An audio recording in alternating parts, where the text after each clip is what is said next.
Welcome to the DoubleACS Daily News.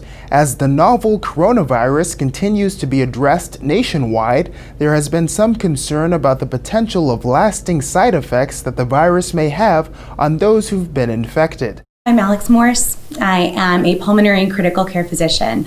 So I work both in the ICU here at Sturdy Memorial Hospital, and I also have an outpatient practice at Pulmonary Associates of Attleboro, taking care of people with lung disease. For people who've had coronavirus and have begun to recover, it is not abnormal to still feel really fatigued, really tired, or even just not themselves for quite a while. Even though that it's not uncommon, people shouldn't suffer in silence.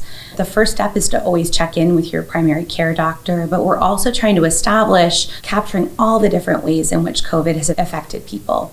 So people might need extra physical therapy after they've had a COVID infection. They might need something called pulmonary rehab, which is an exercise program tailored specifically at lung disease and helping people through after effects to their lungs. People may need help with cognitive and emotional after effects of this kind of illness. I've taken care of people who still feel mentally foggy and not quite themselves as far as their memory goes, even months later. And many people, whether they've had COVID or not, are having a lot of emotional effects because of everything that we're going through. Especially those who've been very sick have very high rates of anxiety, of depression, and even PTSD after going through something like this. I think that what's really important is that someone who is recovering from COVID have access to all of the resources available to them, whether that's to help get their physical health back on track, but also to address any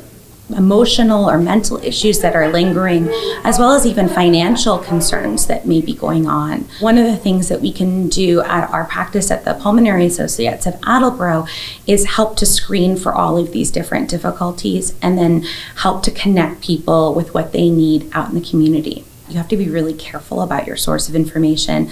There is a ton of misinformation out there and things that conflict and are very confusing. The CDC website is a good place to start. Sturdy also has on their website good, concise information about COVID-19 and how to protect against it. And I think that people can always reach out to their primary care doctors as well, who are going to be excellent sources of information about helping to make decisions about their specific risk and the things that are pertinent to them as an individual. The biggest things that we're seeing right now are that there's a bit of a false sense of security, that we had a very rough spring and then a better summer here in Attleboro in this community. And I think that there is this fatigue and sense of maybe things are better now. Maybe we can start going back to normal a little faster.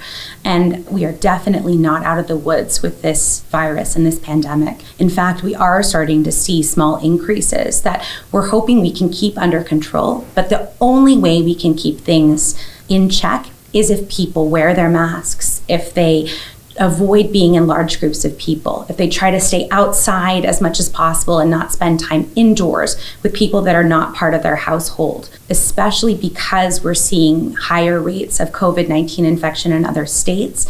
We do have to be thoughtful and not travel for vacation, not go places that we don't absolutely need to go. You have to think about what is the specific benefit that I'm looking for? Is it seeing my elderly relatives?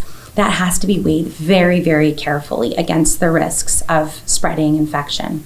This has been one of the most challenging but also rewarding experiences of my life, because as hard as it's been caring for people with this terrible viral infection, I've never been a part of such fantastic teamwork on a day-to-day basis. And there is something so special about coming to work every day with people who are just doing what they need to do without complaint, without worry, just being there for their patients.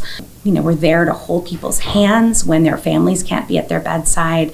We're there trying to make sure that we do absolutely everything we can to help get people through their very worst moments. I can't overemphasize how different this is from any other terrible illness that we've taken care of before.